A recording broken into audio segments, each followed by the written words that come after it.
Bon, la question que tout le monde se pose en ce moment, est-ce que Bitcoin a atteint son point bas? Tout le monde veut savoir à quel moment c'est le meilleur moment d'acheter. Est-ce que c'est maintenant? Est-ce que c'est dans un mois? Est-ce que c'était il y a un mois? C'est toujours très compliqué de répondre à cette question, mais j'ai peut-être des éléments de réponse. Bienvenue à bord, c'est Boris, ton expert crypto préféré. Et aujourd'hui, on va voir s'il y a des réponses sur le site de Willy Woo, qui est un influenceur orienté analyse on-chain, orienté analyse d'indicateurs. Il prend des indicateurs, il a fait un site comme ça qui est exceptionnel, donc on voit tous les indicateurs ici à droite, et on voit l'indicateur qu'on a choisi au milieu de l'écran ici. Donc on va passer en revue quelques indicateurs comme ça pour voir est-ce que on a atteint le point bas ou pas, et on va faire un petit peu d'analyse en dehors de tous ces indicateurs pour voir si c'est pertinent ou pas.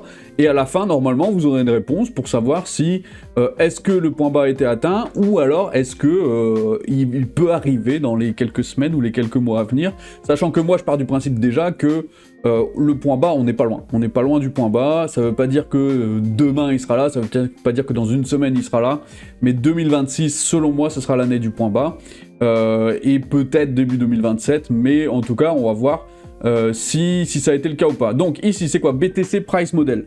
Donc c'est tout simplement le modèle phare qui rassemble le maximum de modèles. Donc on a ici le Market Price, on a ici le VWAP, le Realized Value et le CVDD. Donc là, il y a plusieurs indicateurs.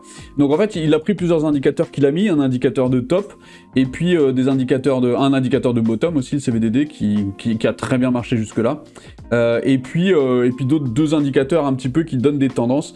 D'ailleurs, c'est un petit peu bizarre parce qu'en ce moment, récemment, il y a la ligne jaune qui a dépassé la ligne rouge, ce qui est complètement inhabituel sur Bitcoin. Ça ne s'est pas arrivé très souvent, voire quasiment pas du tout en fait.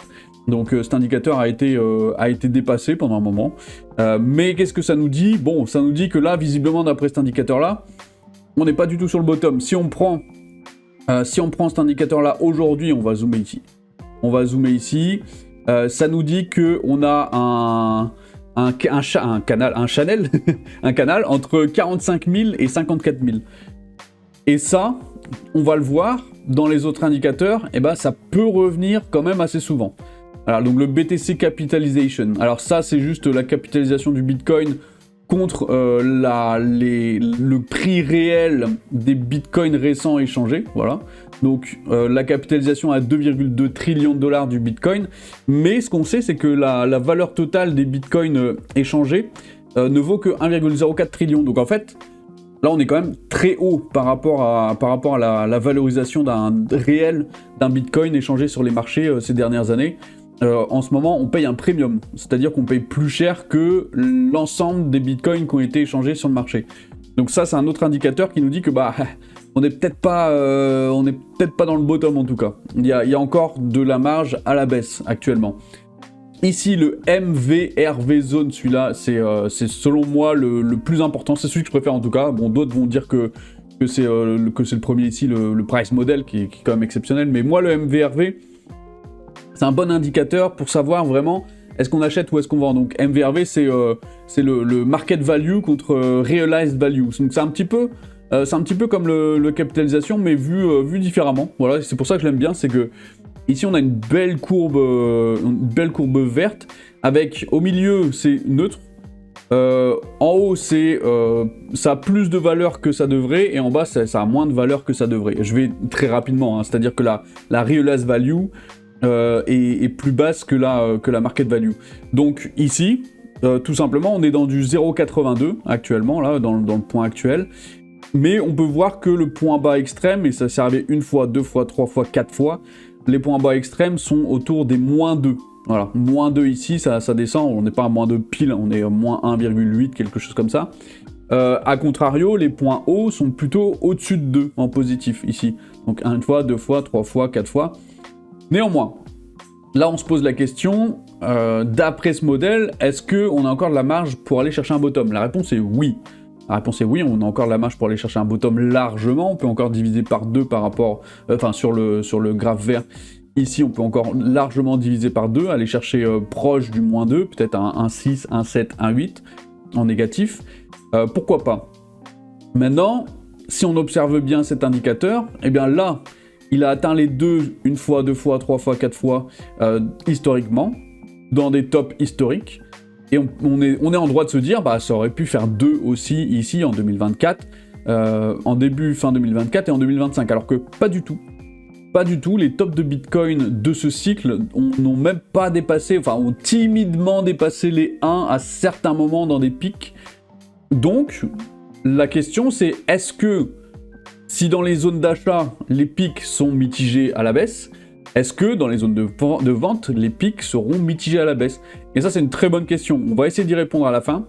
Vous allez voir parce que ça peut nous dire que si le MVRV ne descend pas, eh bien pourquoi pas voir un bottom dans très peu de temps, voire même qui aurait potentiellement été actif. Alors, ici le Bitcoin Mempool et les transaction fees, alors là c'est des calculs tout simplement sur la quantité de TX de transactions dans les mempools et les frais de transaction.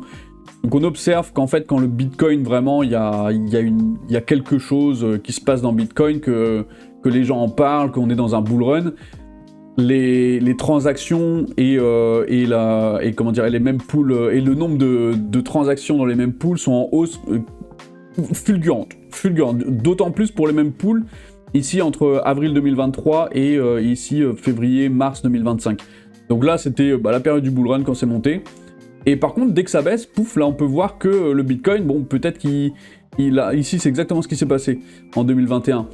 Ça a baissé, donc tout ce qui est mempool et tout ce qui est transaction fees, ça a baissé, et puis ça a tenu un petit peu, le bull run, tac, et puis pouf, ça s'est arrêté. Donc en tout cas, ce qu'on peut observer, c'est que une fois que ces indicateurs-là sont en baisse, ça veut pas dire qu'on a atteint le top, mais ça veut dire que dès que le top il sera atteint, après c'est la chute, c'est la fin.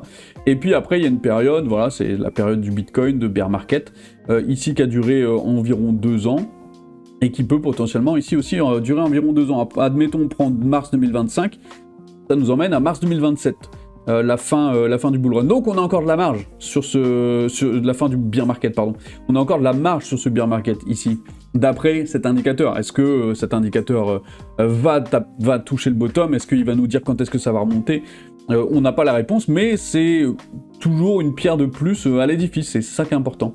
Donc très intéressant à voir. Pour moi, il y a encore ici de la marge pour le bear market. 2026, potentiellement début 2027, c'est pour ça que je disais ça en début de vidéo. Donc selon moi, le bottom arrivera pendant, là, dans les 1 an. Voilà, on a 1 an dans lequel le bottom peut arriver n'importe quand, selon cet indicateur. Dernier indicateur, donc des indicateurs de congestion, on voit aussi que quand le Bitcoin est congestionné, c'est un petit peu comme le mempool juste avant, regardez ça correspond plus ou moins, si on regarde, ça correspond vraiment à la congestion avec les transaction fees. Donc c'est juste un indicateur supplémentaire qui nous dit que bah oui, on a encore un petit temps de marge là ici pendant peut-être 1 an, 6 mois, 1 an. On a 6 mois, 1 an avant un cycle logique où le Bitcoin revient, refait surface. Regardez, c'est génial, tous les médias en parlent, etc. C'est reparti pour le bull run. Moi j'y crois, je pense que ça arrivera. Alors sur les graphiques, ce sera différent, mais sur les indicateurs, on verra potentiellement les mêmes choses, peut-être plus fort, peut-être moins fort, ça à voir. Mais en tout cas, on a tous ces signaux-là. Et donc si je reviens au MVRV, où on voit que ici la zone d'achat n'a pas été exceptionnelle en termes de hausse. Donc on a top à 1,28, peut-être plus, non, ouais, 1,28, 1,34 le top, qui est beaucoup plus bas que le top précédent, qui était à 1,78. Donc si jamais les tops sont plus bas, et ben pourquoi les bottoms ne seraient pas un peu plus hauts? Et j'ai un élément de réponse. Et l'élément de réponse, c'est MicroStrategy qui achète du Bitcoin en pagaille. Là, on commence ici la courbe. J'ai décidé de commencer la courbe en 2024. Là, on est en 2026. MicroStrategy achète du Bitcoin quand ça monte, achète du Bitcoin quand ça baisse. On le voit ici récemment avec des achats colossaux, ici avec 22 000 Bitcoin, ici avec 17 000 Bitcoin, plus plein de petits achats à droite à gauche. Alors, il n'a pas acheté récemment, là, fin mars, il n'a pas trop acheté. Mais pourquoi pas que ça revienne en avril, j'y crois, admettons. Ça ne veut pas dire, pardon, que le Bitcoin va rester dans ces prix-là. Par contre, ça veut dire que en cas de chute, on peut être sûr que des acteurs comme Michael Saylor avec MicroStrategy, avec Strategy maintenant, Strategy Bitcoin, va potentiellement racheter du Bitcoin pendant la baisse. Parce que là, on a la preuve, c'est ce qui s'est passé pendant cette baisse-là, pendant cette consolidation après une jambe baissière. Idem ici, consolidation pendant la jambe baissière, ça achète. Et moi, j'attends, à titre perso, une autre jambe baissière pour un Bitcoin vers 50 000. Qui répondrait pile poil à le BTC Price Model. On en revient, c'était le plus gros indicateur selon moi. BTC Price Model, où on voit que le VWAP est à 54 000 et le CVDD Floor est à 45 000. Donc un bottom entre les 45 et les 54, ça nous emmène à 50 pour faire la moyenne. Un Bitcoin à 50 000, ça ne m'étonnerait pas. Ce serait pour moi le bottom. Ça ne veut pas dire que ce sera forcément le bottom, il peut descendre aussi à 30 000, mais d'après tous les modèles qu'on a vus, d'après tous les modèles qu'on a observés, ici, visiblement, le CVDD, il est quand même très très bas, on a encore de la marge, mais pas tant que ça au final, on est à 67 000 actuellement, le CVDD à 45 000, donc un Bitcoin à 50 000 serait pour moi le bottom extrême. C'est ma réponse. Quand est-ce qu'il viendra entre aujourd'hui et... alors attendez... entre aujourd'hui et j'avais dit mars 2027, donc on a un an. Donc là, dans les 1 an, on aura un bottom de Bitcoin. Potentiellement, ça se trouve, il va arriver dans 2 semaines, hein, on ne sait pas, c'est possible. Mais en tout cas, qu'est-ce que ça veut dire? Ça veut dire que d'après le MVRV, ici le Market Value, Real Value, on est dans un timing d'achat pour les gens qui achètent en DCA qui est exceptionnel. Là, on est dans une zone d'achat de DCA qui est exceptionnelle. Ça, j'ai pas de problème à dire ça, c'est pas un conseil en investissement, c'est juste pour vous dire que, selon moi, les gens qui achètent en DCA aujourd'hui se mettent vraiment très bien. Très très bien. Maintenant, il y a une chose à surveiller, c'est le prix d'Ethereum, c'est-à-dire que le Ethereum sous les 2000 $, c'est dangereux. Parce que là, j'ai parlé de Bitcoin, mais moi, je m'intéresse aussi aux altcoins. Et Ethereum sous les 2000 $, même si Bitcoin se porte bien, Ethereum sous les 2000 $, c'est extrêmement dangereux pour les altcoins. Et c'est pour ça que je vous dis, faites attention. Oui, on est dans une belle zone d'achat en DCA, mais faites pas un DCA agressif sur 2 mois. Moi, c'est mon conseil en tout cas. Moi, je vous conseille pas de faire un DCA agressif sur 2 mois. Après, vous faites ce que vous voulez. C'est pas un conseil en investissement, c'est un conseil de prudence. Voilà, je conseille aux gens d'être prudents. Parce qu'il faut observer Ethereum, ce qui se passe sur Ethereum, c'est très dangereux pour les altcoins. Bitcoin, c'est très bien, il fait sa petite affaire, il fait son petit truc, et puis ça se passe très bien pour lui. Mais Ethereum, c'est pas Bitcoin. Si Ethereum chute sous les 2000 $, potentiellement tout le marché des altcoins va prendre une grosse claque. Bitcoin va reprendre en force par rapport aux altcoins, et on va retrouver des choses qu'on a vues dans les 3-4 dernières années, où Bitcoin monte en force et le reste ne fait absolument rien. Donc faites attention. Sur ce, si vous avez aimé cette vidéo, si vous avez appris des choses, eh bien abonnez-vous, c'est très important, mettez un petit commentaire, un petit like.